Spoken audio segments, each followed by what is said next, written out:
అందరికీ నమస్కారం. వ్యాపార ప్రపంచంలో సక్సెస్ అంటే ఏంటి? మనం రోజూ చూసే పెద్ద ప్రకటనలు, స్టాక్ మార్కెట్ దూసుకెళ్లడం, ఇవేనా నిజమైన ఎదుగుదలకు గుర్తులు? ఈరోజు మనం మన కంటికి కనిపించకుండా కానీ అత్యంత బలంగా పెరిగే ఒక వృద్ధి రహస్యం గురించి తెలుసుకోబోతున్నాం. మన ఆలోచనా విధానాన్ని మార్చేసే ఈ విశ్లేషణలోకి వెళ్దాం. సరే, మరి గ్రోత్ అనగానే, అంటే ఎదుగుదల అనగానే మనకేం గుర్తొస్తుంది? చాలా వరకు మనకు పైకి కనిపించే పెద్ద విషయాలే కదా. అవును, స్టాక్ మార్కెట్ ఎలా పర్ఫామ్ చేస్తోంది, పెద్ద ప్రోడక్ట్ లాంచులు, మీడియాలో వచ్చే హెడ్లైన్స్, వీటినే మనం అసలైన సక్సెస్ అనుకుంటాం. కాని అసలు విషయమేంటంటే, ఇదంతా పైపైన కనిపించేది మాత్రమే. అసలైన బలం లోపల దాగి ఉంటుంది. ఇక్కడే అసలు పాయింటుంది. నిజమైన బలమైన ఎదుగుదల మన కంటికి కనిపించదు. అది చాలా నిశ్శబ్దంగా తెరవెనకాల జరుగుతుంది. అద్భుతంగా ఉంది కదూ ఈ ఆలోచన? ఈరోజు మన చర్చ మొత్తం దీని చుట్టూనే తిరుగుతుంది. సరే, మరి మనం ఎప్పట్నుంచో ఫాలో అవుతున్న పాత పద్ధతిని ఒకసారి చూద్దాం. ఈ సాంప్రదాయ పద్ధతిలో ఒక పెద్ద సమస్య ఉంది. అదేంటంటే, అది మనల్ని ఇతరులపై ఆధారపడేలా చేస్తుంది. ఈ పాత, కొత్త పద్ధతుల మధ్య తేడా చూస్తే మనకి క్లియర్గా అర్థమవుతుంది. పాత పద్ధతిలో అంతా షో, పోటీ, బోలెడంత ఖర్చు. కాని కొత్త పద్ధతి పూర్తి రివర్స్. నిశ్శబ్దంగా పనిచేసుకోవటం, పోటీదారులతో గొడవ లేకుండా సొంత సిస్టమ్ కట్టుకోవటం, డబ్బు కంటే స్వాతంత్ర్యం మీద ఫోకస్ చేయడం అన్నమాట. ఈ పాత పద్ధతిలో ఉన్న అతిపెద్ద ప్రమాదం ఇదే, బాహ్య జోక్యం. అంటే ఏంటి? మన సక్సెస్ మన చేతుల్లో ఉండదు. మార్కెట్ ఎలా రియాక్ట్ అవుతుంది, మన పోటీదారులేం చేస్తున్నారు, మీడియా మన గురించి ఏం రాస్తోంది, ఇలాంటి బయటి విషయాలపై ఆధారపడి ఉంటుంది. ఇది ఎంత డేంజరో ఆలోచించండి. సరే, మరి ఈ సమస్యకు పరిష్కారమేంటి? ఇక్కడే వస్తుంది మన హీరో. అదే కనిపించని ఎదుగుదల. అసలు శక్తిని పైకి కనబడకుండా లోపల ఎలా నిర్మించుకోవాలో ఇప్పుడు చూద్దాం. ఒక పెద్ద చెట్టుని ఊహించుకోండి. దాని బలమంతా ఎక్కడుంటుంది? కొమ్మల్లోనా? ఆకుల్లోనా?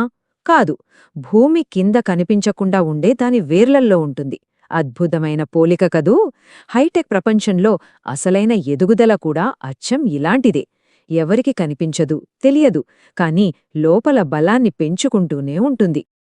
అయితే ఈ కనిపించని ఎదుగుదలని సాధించడం ఎలా? దీనికి 3 ముఖ్యమైన మెట్లున్నాయి. మొదటిది, వేరేవాళ్ల ప్రాడక్ట్స్ మీద ఆధారపడకుండా మన సొంత ప్రాడక్ట్స్ తయారు చేసుకోవాలి. రెండోది, మన సొంత డేటాని మనమే నిర్మించుకోవాలి. ఇక మూడోది, మనుషుల మీద కాకుండా ఆటోమేషన్ ద్వారా స్కేల్ అవ్వాలి. టెక్నాలజీలో దీన్నే ఫుల్ స్టాక్ అప్రోచ్ అంటారు. అంటే సింపుల్గా చెప్పాలంటే, మన సిస్టమ్కి సంబంధించిన ప్రతి చిన్న విషయాన్ని మన కంట్రోల్లో ఉంచుకోవటం. సాఫ్ట్వేర్ దగ్గర్నుంచి డేటా డిస్ట్రిబ్యూషన్ వరకు అన్నీ మనవే. ఎవ్వరి మీద ఆధారపడాల్సిన పనిలేదు. కాని ఈ ప్రయాణం అంత ఈజీ కాదు. చాలా ఓపిక కావాలి. మొదటి ఏడాది అంతా సైలెంట్గా బిల్డ్ చేస్తూనే ఉంటారు. రెండో ఏడాది వచ్చేసరికి బయట నుంచి కామెంట్లు మొదలవుతాయి, ఏంటి వీళ్ళు ఇంత స్లోగా ఉన్నారు అని.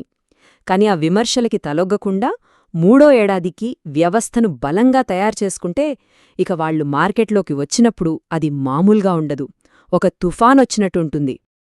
ఇంత కష్టపడి, ఇంత ఓపికగా ఈ పద్ధతిని ఫాలో అవడం వల్ల లాభమేంటి? దీనికి 3 తిరుగులేని అడ్వాంటేజెస్ ఉన్నాయి. చూద్దాం. మొదటది, అతి ముఖ్యమైనది స్థితిస్థాపకత. అంటే ఎలాంటి గాలివాన వచ్చినా తట్టుకుని నిలబడే శక్తి. బయట మార్కెట్లు కూలిపోయినా, ఆర్థిక వ్యవస్థ తలకిందులైనా ఇలా కట్టిన సిస్టమ్స్కి ఏమీ కాదు. ఎందుకంటే వాటి పునాది బయటి ప్రపంచం మీద ఆధారపడి లేదు. ఇక రెండో అడ్వాంటేజ్, కాంపౌండ్ గ్రోత్. ఇదొక మ్యాజిక్ లాంటిది. మొదట్లో ఎదుగుదల చాలా నెమ్మదిగా ఉన్నట్టే అనిపిస్తుంది. కాని ఓపికగా చేసిన ఆ చిన్న పనులే కలిసి ఒక్కసారిగా ఊహించని రేంజ్లో ఫలితాల్నిస్తాయి. గ్రోత్ కర్వ్ అమాంతం పైకి దూసుకెళ్తుంది. ఇక మూడోది, అన్నిటికంటే పవర్ఫుల్ అడ్వాంటేజ్. ఒకసారి మార్కెట్లోకి వచ్చాక మిమ్మల్ని ఎవరూ ఆపలేరు. మీ పోటీదారులు చూస్తూ ఉండిపోవడమే తప్ప ఏమీ చేయలేరు. ఎందుకంటే మీరు వాళ్లతో పోటీ పడట్లేదు, మీరు ఒక కొత్త గేమ్ని క్రియేట్ చేశారు. సరే, మనం చివరి భాగానికి వచ్చేశాం. ఈ చీకట్లో మొదలైన ప్రయాణం చివరికి ఎక్కడికి దారితీస్తుంది, దాని ఫలితం ఏంటి? ఇది కేవలం సక్సెస్ కాదు, అంతకు మించి. కాబట్టి మనం నేర్చుకోవలసిన పాఠమేంటంటే, బయట వినిపించే ఆ గోలని, ఆ హెడ్లైన్స్ని పట్టించుకోవడం మానేయండి. వాటిని మర్చిపోండి. ఎందుకంటే అసలు కథ అక్కడ జరగట్లేదు. ఎందుకంటే ఎవరైతే ఈరోజు నిశ్శబ్దంగా తమ సామ్రాజ్యాన్ని నిర్మిస్తున్నారో వాళ్లే రేపటి లీడర్స్. ఇది ఖాయం. ఇక్కడొక ముఖ్యమైన తేడా గమనించాలి. వాళ్లు మార్కెట్లోకి వచ్చింది పోటీ పడటానికి కాదు, వాళ్లొచ్చింది ఆధిపత్యం చెలాయించడానికి, మొత్తం మార్కెట్ని శాసించడానికి. చివరగా ఒక్క మాటలో చెప్పాలంటే ఇది కేవలం ఎదుగుదల కాదు, ఇది ఒక విప్లవం. ఆలోచనా విధానంలో, పనిచేసే పద్ధతిలో ఒక కంప్లీట్ రెవల్యూషన్. ఈ విశ్లేషణను ముగించే ముందు ఒక ప్రశ్న. మన కళ్ల ముందే, మనకు తెలీకుండా తర్వాతి పెనుమార్పు కోసం ఏ కనిపించని వేర్లు భూమి లోపల బలంగా పెరుగుతున్నాయి? ఒకసారి ఆలోచించండి.